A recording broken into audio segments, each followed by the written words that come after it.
Assalamualaikum everyone! So, another day, another gastos na naman. But this one is a really great deal, guys. So, ayan guys, na-receive ko na ang in-order ko sa Brand for Less.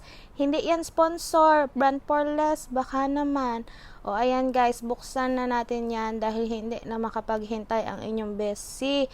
So, ang una nga nating nabili guys ay itong shoes na Puma na napakaganda, great deal talaga kasi 579 siya sa labas at sa Brand for Less it's 105 ko lang siya nabili.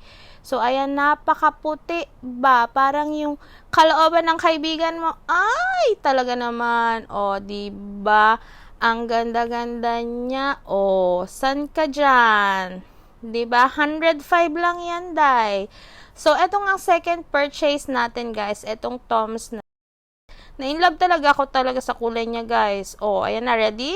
Oh, 1, 2, oh, diba? Nagulat ka, ang ganda ng kulay niya, guys. So, 49 real ko lang siya nabili. Sa store is 265 real. Etong ang last na purchase ko, dahil tatlong items lang naman to. Etong last, para talaga siyang malaki sa akin. Hindi ko alam. Kay mura lang talaga siya, best. 29 real, 195 siya.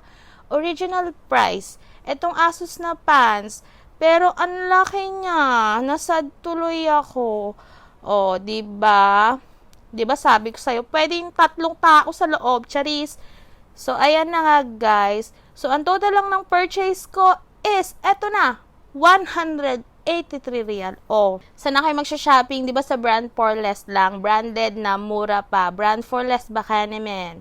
Oh, ayan na guys ang aking mga pinamili at ang aking ginastos ngayong buwan na to. Oh, yun lang.